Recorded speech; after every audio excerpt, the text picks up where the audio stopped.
Esta semana o que a gente viu, a gente está vendo na verdade, né, é mais uma leva, mais uma onda de ataques contra o virólogo Átila Yamarino. Se vocês sabem, né, se vocês acompanharam aqui, se vocês estão no planeta Terra, no Brasil, nesse período de quarentena aqui e de coronavírus, vocês sabem, né, que ele foi a principal referência para muita gente, para muitos de nós, sobre como proceder nesse momento, né. Já em março, o Átila começou a fazer uma série de lives falando sobre o coronavírus, o que era o vírus, como ele se comportava, e apresentava os estudos que estavam sendo feitos pelo mundo. Já naquele momento, ele foi muito atacado e durante toda a quarentena, durante todo o período da pandemia, ele tem sido alvo recorrente de ataques de bolsonaristas, principalmente, por causa de dois aspectos, né? O primeiro deles foi com a projeção que ele apresentou lá, que partia do estudo do Imperial College, de que poderia haver no Brasil 1 milhão de mortos. E aqui é o ponto, né? Porque a projeção apresentada naquele momento era o pior dos cenários. Era caso nenhuma medida fosse tomada. Então, assim, se nada fosse feito, se presidente não fizesse nada, se governadores não fizessem nada, se prefeitos não fizessem nada, se não houvesse feito nada, a projeção era essa, era o pior dos cenários. E muita gente entendeu que era a previsão dele. Ah não, o Átila disse que terá 1 milhão de mortos no Brasil. E esse é um ponto de ataque recorrente. Por exemplo, você tem um jornalista lá, o Luiz Ernesto Lacombe, que constantemente ataca o Átila Yamarino a partir disso. E ele fala lá, o suposto cientista, e é uma coisa absurda. O segundo ponto, que é agora o ataque mais recente, tem a ver com uma live que ele fez no dia 2 de outubro, se não me engano, no qual ele apresenta novos dados sobre o coronavírus, atualiza a gente sobre a pandemia, e ele fala que se você for sair de casa, tome precauções. Então ele começa a apresentar ali uma série de precauções do mais seguro para o menos seguro para quem for sair de casa. Basta pensar que a gente já está há muitos meses com a pandemia rolando, o Brasil foi um cenário caótico, como vocês sabem, né? Diferentes medidas tomadas em diferentes locais e nada foi muito eficaz. São 140 mil mortos no Brasil, é muita gente. Está longe de ser o cenário apocalíptico de 1 milhão de mortos, mas certamente é muita gente que perdeu a vida, são muitas famílias em luto, são muitas pessoas sofrendo agora por perder amigos, parentes, ou seja, o cenário ainda foi catastrófico. 140 mil mortos é muita gente. Independentemente de estar longe ou não da projeção inicial, é muita gente. E não acabou, né? O fato é que não acabou. Ainda estamos no meio da pandemia, ainda não há uma vacina, então o segundo ponto que eu observo de ataques ao Átila é, na verdade, uma visão anti-ciência. É um espírito anticientífico que perpassa diferentes espaços atualmente.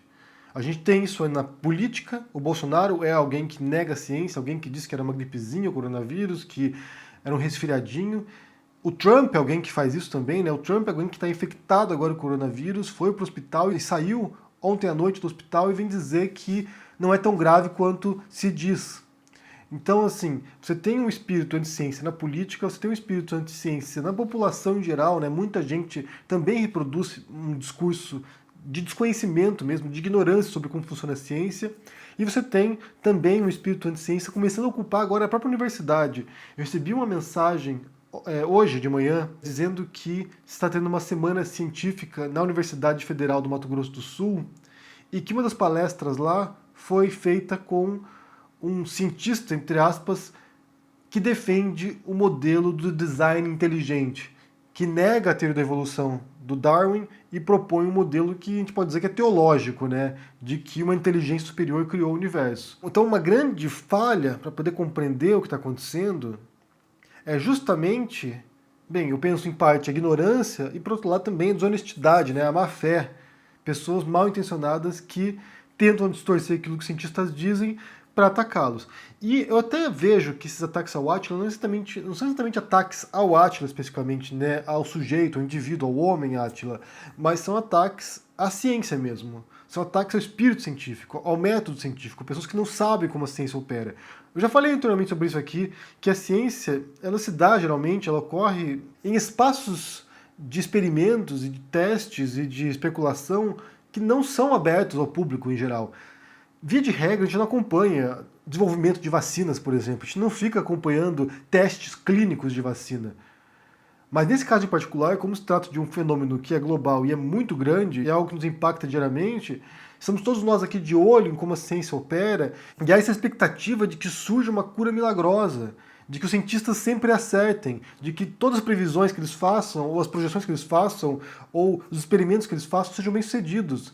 E aí é, em parte, o desconhecimento de como opera a ciência, de como é um processo muito longo, geralmente, tentativa e erro, de busca por respostas. É um processo de busca por respostas. Nem sempre se obtém as respostas, ou nem sempre se obtém as respostas que se espera. Quando começou a pandemia, o Átila disse uma coisa que eu até falei aqui, eu espero que ele esteja certo, se não me engano ele falou isso no Roda Viva, que ele esperava ou ele imaginava que essa pandemia pudesse fazer com que as pessoas dessem uma recuada e começassem a prestar atenção em cientistas, na academia, em especialistas e também na imprensa tradicional.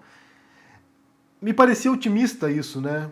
Porque não sei se é um reflexo muito racional das pessoas em situação de pavor, em situação de medo, em situação de perigo. Se a gente for observar o que aconteceu ao longo desse período no Brasil, particularmente, não foi isso, não foi o rumo à ciência, rumo ao conhecimento, rumo à imprensa tradicional. Foi uma negação dos fatos, uma negação da realidade. As pessoas simplesmente viveram a vida delas como se não houvesse nada. Algumas pessoas que puderam fazer, fizeram quarentena, fizeram isolamento, ficaram em casa de fato, mas muita gente continuou agindo normalmente. E ainda fazem isso, ainda ficam sem máscara, ainda não se cuidam, ainda não se preocupam, é como se não houvesse nada acontecendo. A gente viu imagens, por exemplo, da praia no Brasil, no Rio de Janeiro, milhares de pessoas na praia, em meio à pandemia. Pessoas indo ao shopping, pessoas indo a barzinhos, pessoas indo a restaurantes. Então, assim, foi como tentar tapar o olho e fingir que não estava acontecendo nada. Isso não se deu em todos os lugares. É importante ressaltar isso. Isso não aconteceu em todos os lugares. A experiência que a gente teve aqui na Espanha foi radicalmente diferente. Embora seja um país que tem uma taxa por milhão de mortos muito alta, que teve milhares de mortos aqui, que tem uma contaminação alta, mas é um país que, para tentar controlar o coronavírus, adotou medidas que estavam mais próximas da ciência do que o que fez o Bolsonaro. Então, nem todo local do mundo reagiu desse modo, né? Nem toda a população do mundo agiu como os brasileiros agiram. E eu vejo, pelo menos, né, que em grande parte isso surgiu, né, isso se originou de um esforço coordenado, político também, né?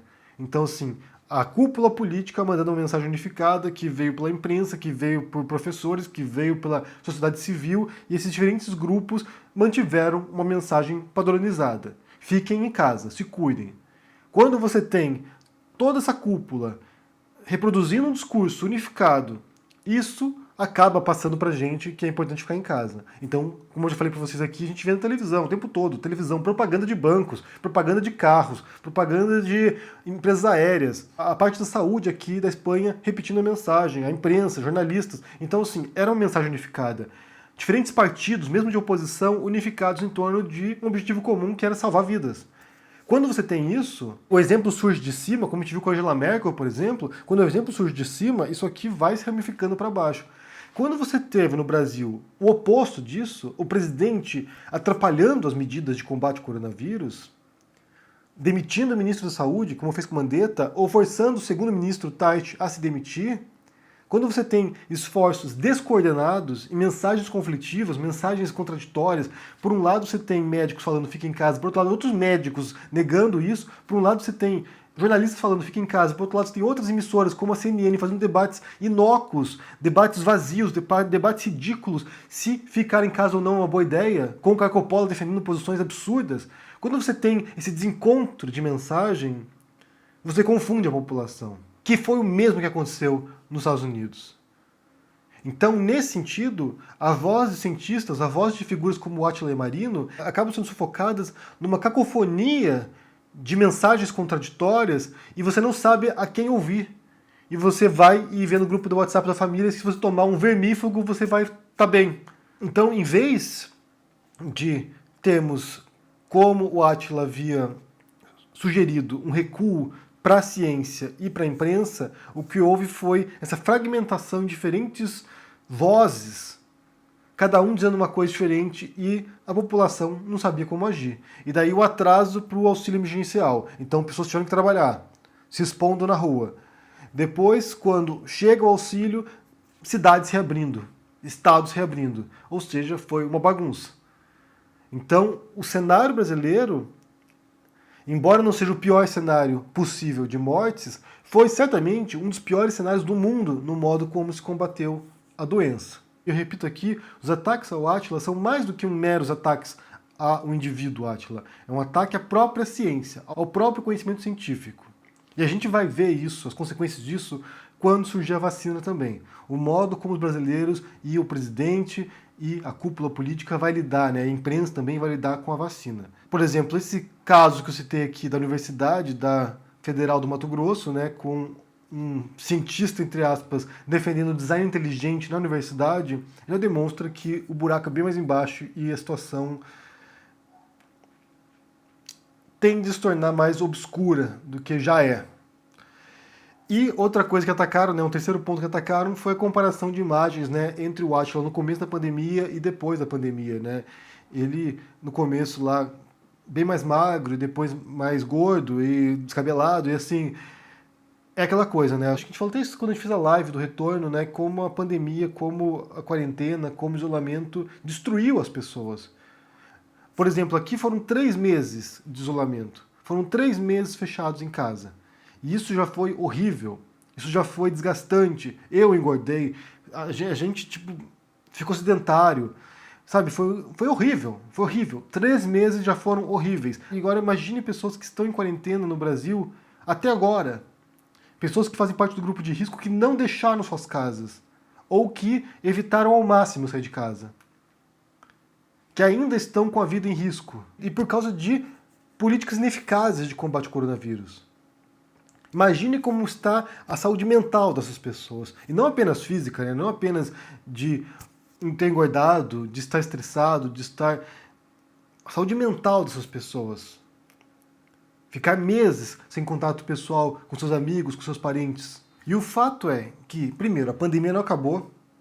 Então, se vocês forem sair de casa, cuidado, se protejam, usem máscara, passem álcool gel, que é o que a gente faz aqui agora, voltando à normalidade, a nova normalidade, como eles chamam, né? A normalidade agora. E esperar o fim disso. Isso é que vai ter, né? Mas... mais uma vez aqui, para solidariedade ao Átila, né, os ataques recorrentes que ele sofre, todos nós sofremos ataques aqui, mas no caso dele, como ele teve muita visibilidade, os ataques também são desproporcionais. É alguém que tem recebido ataques na televisão, né? Na CNN você tem lá repórteres que vão falar mal do Átila, o Lacombe, então assim, é o mundo atual, né? O Brasil de hoje, Brasil anti-ciência, negacionista histórico, negacionista da realidade, né? E a gente está lidando com isso tem um bom tempo já. Quer saber o que vocês pensam sobre esse assunto aqui? Se vocês viram essa nova leva de ataques contra o Átila, tentando atacar a mensagem que ele transmite, tentando atacar a ciência, como eu disse. Na verdade, é assim, é um ataque à ciência. O que você pensa sobre isso? Deixa aqui embaixo seu comentário, deixa o joinha, assine o canal, se torne membro do canal também aqui para dar um apoio financeiro ao canal, também um suporte, ou se torne apoiadora no Apoia-se. E confira meus livros, tanto o livro sobre o Bolsonaro quanto o livro sobre o Jesus histórico, né, o Rei dos Judeus. E essa semana aqui, durante alguns dias, vários livros meus estão de graça na Amazon. O link deles estão na descrição. Vocês podem ir lá e baixar de graça, ler, comentar e me digam o que vocês pensam depois também. Um grande abraço para vocês, a gente se vê por aí. Tchau!